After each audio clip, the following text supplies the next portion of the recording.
Hola, en este video vamos a continuar trabajando con campos escalares. Hasta el momento, sobre este tipo de funciones, trabajamos lo vinculado con el dominio, el conjunto gráfico, el conjunto imagen y sus conjuntos de nivel. Nos toca ahora trabajar con lo que tiene que ver con derivación de campos escalares. Para eso vamos a repasar un poquito, primero recordar un poquito cómo era derivar una función en análisis 1 de una variable, para después poder tratar de generalizar esta tarea para funciones de más variables como son los campos escalares. Entonces, en análisis 1, recordamos que teníamos una función y fijamos un punto, por ejemplo, este punto que estamos señalando aquí, y para pensar en la derivada pensábamos en un pequeño incremento en x, este delta x que está marcado acá. Eso hacía que tuviéramos un incremento en y, que era la variación de alturas para la función. Y cuando hacíamos ese delta x dividido delta y, lo que obteníamos era la pendiente de la recta que está uniendo esos dos puntos, que es una recta que llamábamos secante a la curva. A medida que delta x era cada vez más chico, si tomamos otro delta x por acá, obtenemos otro punto de la curva y otro delta x sobre delta y, pero que también era la pendiente de esa otra recta secante. ¿Qué pasaba cuando delta x era cada vez más pequeñito? Bueno, ocurría que la recta secante, las diferentes rectas secantes, iban tendiendo a ubicarse en una posición a la que llamábamos recta tangente a la curva en ese punto, que es esta recta T que tenemos representada aquí. Ahora bien, ¿qué pasa con delta x sobre delta y? Ese cociente de incrementos, ese cociente incremental que representaba las pendientes de las rectas tangentes, cuando delta x tiende a cero, tiende a ser la pendiente de esta recta que se ubica en esa posición límite de las rectas secantes. Y a eso era lo que llamábamos derivada de la función en el punto que estamos considerando, en el valor de x que estamos considerando. O sea que la derivada era, por definición, el límite del cociente incremental, que acá lo tenemos escrito, límite cuando delta x tiende a cero de esto que está acá arriba sería delta i, la variación de f en a, si a era nuestro valor de abscisa del punto de la curva, f de a más delta x menos f de a sobre delta x. Esto llamábamos f' en a y representaba la pendiente de la recta tangente a la curva es el gráfico de la función igual a f de x, en el punto a f de a, que era este que teníamos aquí. Bueno, eso era la definición en la interpretación geométrica de la derivada de una función en análisis 1. Si queremos tratar de generalizar esta idea para una función de dos variables, por ejemplo, ya para empezar tendríamos que fijar un punto en el dominio de la función y movernos un poquito. Esto de considerar en análisis 1 un delta x representaba, a partir del punto que yo tenía en el dominio, moverme un poquito dentro del dominio, a un punto cercano. Bueno, esa idea ya en análisis 2 con dos variables representa un cambio sustantivo. ¿Por qué? Porque si fijamos un punto en R2 dentro del dominio del campo escalar, movernos un poquito ya me dice, bueno, pero ¿en qué dirección me muevo? Tengo infinitas direcciones para moverme. Cada una puede estar asociada a un vector, por ejemplo. Yo me puedo mover cerquita según algún vector B del plano, y el cerquita puede estar expresado por este h que aparece acá multiplicando. Si h es un número, un escalar que multiplica al vector b, h por b es un vector que tiene la misma dirección que el vector b, pero el h hace que quizás le cambie su longitud, su módulo, ¿no? Entonces, con ese h controlo de alguna manera ese cerquita del punto. Si el h es pequeño, seguramente voy a estar en un punto cercano a P sub 0 cuando a P sub 0 justamente le sumo P sub 0 más H por B. Entonces ahí ya tengo una primera diferencia sustancial con lo que pasaba en análisis 1. Dentro del dominio tengo diferentes maneras de moverme, o por lo menos diferentes tomando diferentes vectores puedo hacer distintos tipos de incremento. Bien, esto entonces lo vamos a formalizar con la definición que vamos a dar vinculada con derivar campos escalares. Vamos a empezar con un campo escalar de Rn en R en general. Esto que hacíamos en R2 se generaliza para Rn, por supuesto, la idea. Después en particular vamos a ver qué pasa en R2. Pero la definición la vamos a dar en forma general. Fijamos P sub 0, un punto del dominio, de manera que la función esté definida tanto en P sub 0 como todo un entorno de P sub 0, porque si nos queremos mover cerquita del punto dentro del dominio, necesitamos que esté definida la función. B es un vector cualquiera de Rn, y entonces vamos a definir la derivada respecto de ese vector que elegimos. El vector puede ser cualquiera. ¿Cómo se define? De la misma manera como el límite del cociente incremental, de la misma manera que en análisis 1, solo que ahora el cociente incremental es hacer el límite cuando ese h que dijimos que íbamos a tomar para manejar eso de estar cerquita del punto.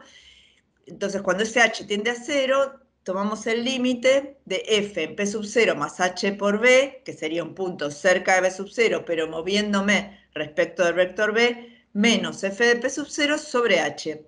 Ese h que estamos, por el cual estamos dividiendo, en realidad es en cuánto nos movimos desde p sub 0 hacia p sub 0 más h por b respecto de lo que mida el vector b, ¿no es cierto? Tiene que ver cuánto me moví realmente, tiene que ver con la longitud del vector b, pero el h mide en cuánto me moví en relación con b. Bien, si ese, que es un límite, existe, a ese límite se lo llama derivada del campo escalar en p sub 0 respecto del vector b.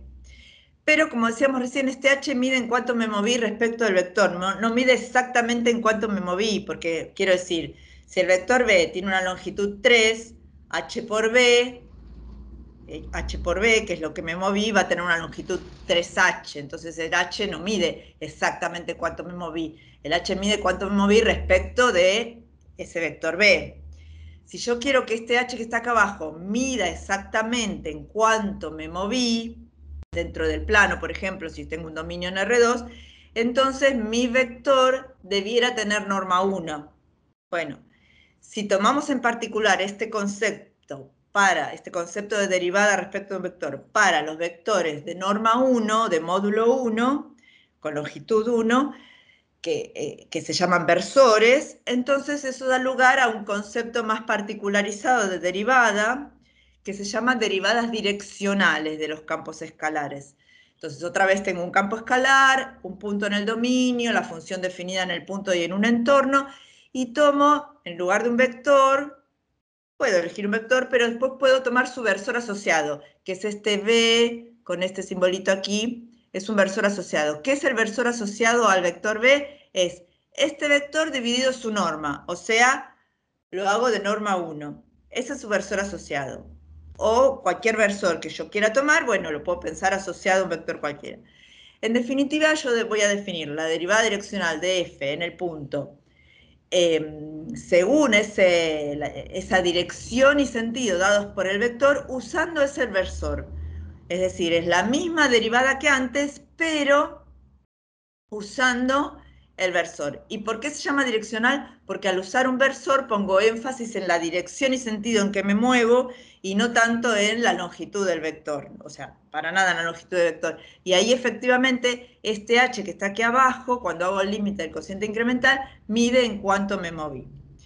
Otra vez, como esto es un límite, podría no existir, pero si este límite existe, entonces es lo que se llama derivada direccional de f en el punto según el versor b o el vector b, lo puedo decir de cualquiera de las dos maneras, pero al decir que se llama direccional, aunque me digan el vector, yo sé que voy a tener que usar el versor asociado a ese vector, ¿sí? Entonces tenemos esta definición. Bien, varias cosas para aclarar. Primero, estas dos derivadas están relacionadas y su relación es justamente la norma del vector. La derivada direccional, que es esta que está acá cuando usamos el versor, es igual a la derivada respecto del vector dividido su norma. O sea que, por supuesto, si estas derivadas existen, ¿no? O sea que yo podría, si quiero hacer una derivada direccional, en lugar de tomar el versor, podría tomar la derivada respecto del vector y luego dividirla por la norma. Por supuesto, esto, si B no nulo, puedo hacer esta cuenta, ¿no? Vamos a demostrar esta igualdad y después vamos a algún cálculo y a la interpretación de las derivadas direccionales. Entonces, para demostrar esto vamos a recurrir a la definición. La definición de derivada direccional es la que acabamos de dar, es este límite del cociente incremental.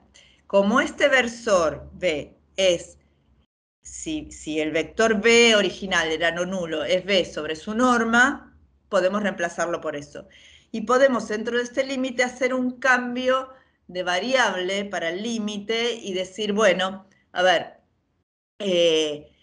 voy a llamar K a H dividido la norma del vector. Es otro número, porque estoy haciendo un cociente entre dos números con denominador no nulo. Bien, y quiero reescribir este límite con K. Entonces, esto que tenemos acá es justamente H sobre la norma del vector, es K por el vector. Cuando H tiende a 0, el K tiende a 0. Perdón, acá debería decir K. K tiende a 0. Y lo que está aquí abajo, este H, podríamos escribirlo a partir de esta igualdad como K por la norma de B. Entonces lo reemplazamos de esa manera. Ahora, la norma de B que nos queda aquí dividiendo es una constante, porque el límite depende ahora de K, entonces no está variando, no depende del vector, el vector estaba fijo. Entonces esto es una constante que la podemos sacar para afuera como 1 sobre la norma de B multiplicando este límite cuando K tiende a 0, recuerden que acá debiera decir K, disculpen, K tiende a 0, y nos queda f de p sub 0 más k por b menos f de p sub 0 sobre k, que es lo que teníamos, ¿sí? Ahora, este límite con k tendiendo a 0 es el límite con el cual definimos la derivada respecto del vector b, esta derivada. Bien, bueno, listo, ahí nos queda entonces probada esa igualdad que enunciamos acá, ¿sí? Entonces, las dos derivadas que acabamos de definir tienen una relación entre sí, ¿sí? Bien, vamos a ver la interpretación geométrica. La que se interpreta geométricamente de estas dos derivadas es la derivada direccional, porque justamente ese h medía exactamente en cuánto me movía dentro del dominio. Entonces, eso me permite, si yo estoy parada, en particular lo vamos a interpretar para n igual a 2, por supuesto, ¿no? Porque si no, no podemos ver nada gráficamente. Pero, si n es 2, tenemos el gráfico de la superficie, que es esto que está en amarillo, la superficie S, que es z igual a f de xy, es el gráfico de la f, el conjunto gráfico, y cuando dentro del dominio, acá en el plano del piso, nos movemos de un punto p sub 0 a un punto cercano, haciendo un incremento con un versor, ¿sí? Para los puntos que están aquí, en este pedacito donde me moví dentro del dominio, se genera una curva sobre la superficie y esa curva que está contenida dentro de ese plano que está en verde, ese plano vertical, es un plano perpendicular al plano XY paralelo al versor B, dentro de ese plano esa curva tiene una recta tangente. Bien, la derivada direccional de la función f respecto del versor b en el punto p sub 0, como estamos diciendo que es el límite del cociente incremental, funciona de la misma manera que la derivada de análisis 1, pero dentro de ese plano verde. Entonces, por eso representa la pendiente de esa recta tangente que está en azul a la curva. La recta es esta recta que se llama T, la curva es la curva C, que es la intersección del gráfico de la F con ese plano, y la tangencia se produce en el punto del gráfico que corresponde a P sub 0. Si P sub 0 era un punto con coordenadas x0 y 0 dentro del dominio, el punto que corresponde en el gráfico tiene tres coordenadas x0 y 0, z0, donde este z0, por estar el punto en el gráfico, es f de x0 y 0. Bien, ahora, decimos que representa la pendiente de la recta, pero esta es una recta en el espacio, esta recta T. Por más que uno la mire contenida en ese plano, es una recta en el espacio. Así que como pendiente de esa recta en el espacio, entendemos la tangente trigonométrica del ángulo que forma esa recta, si la continuamos, cuando corta al plano z igual 0 o algún plano paralelo. Tiene que ver con la inclinación que tiene respecto de un plano horizontal, ¿sí? Entonces la tangente trigonométrica de ese ángulo representa esa pendiente. De manera que es la derivada direccional la que tiene interpretación geométrica. Bueno, veamos algún ejemplo de cálculo de derivadas direccionales. Ya sabemos que si tenemos derivada direccional la podemos relacionar con la derivada respecto del vector. Bueno, nos piden en este ejemplo hallar por definición la derivada direccional del campo escalar que nos están dando, 2x² menos y cuadrado, en el punto menos 1, 1, según la dirección y sentido que va desde p sub 0 hacia p sub 1.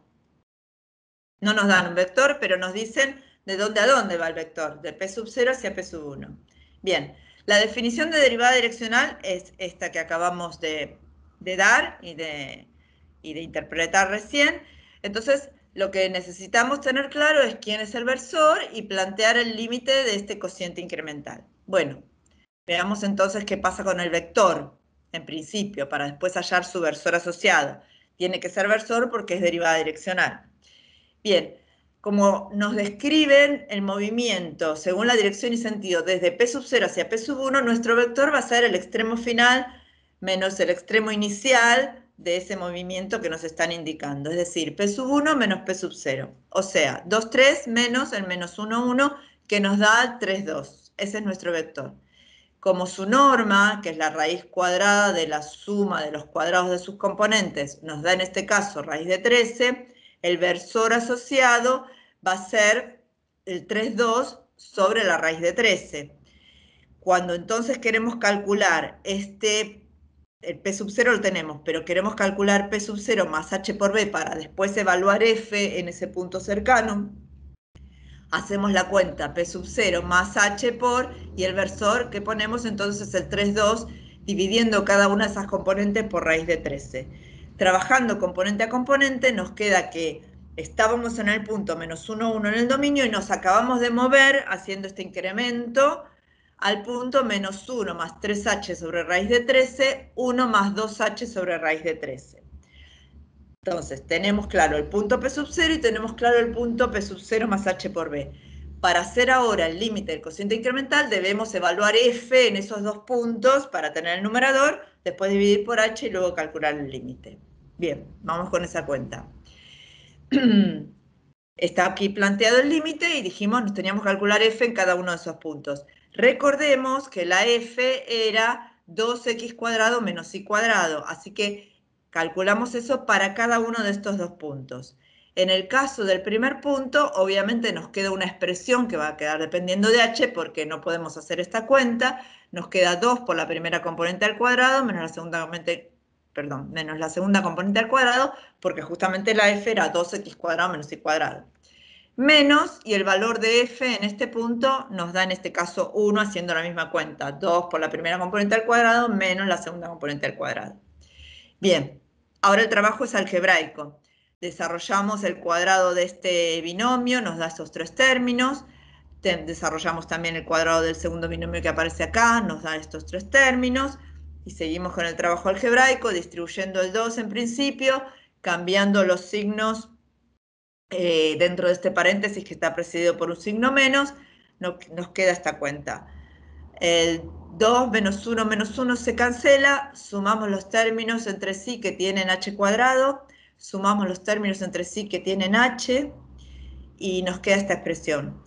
En principio, cuando h tiende a 0, lo de arriba está tendiendo a 0 y lo de abajo también, o sea, a priori tendríamos una indeterminación. Pero si sacamos un factor común h en el numerador, podemos simplificar con el h del denominador y nos queda el límite finalmente de esta expresión, que cuando h tiende a 0 nos da este número, menos 16 sobre raíz de 13.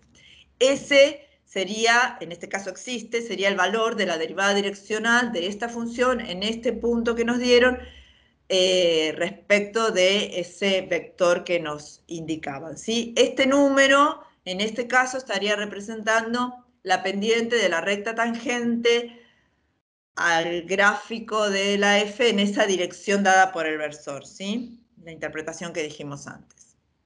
Muy bien.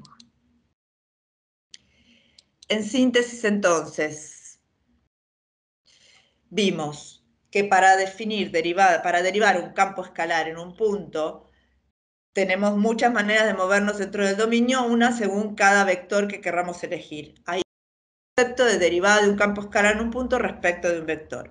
Pero para poder interpretar geométricamente necesitamos enfatizar la dirección en la cual estamos haciendo el incremento y no tanto el vector respecto del cual queremos hacer ese movimiento. Entonces aparece el concepto de derivada direccional de un campo escalar en un punto. Tenemos una interpretación geométrica.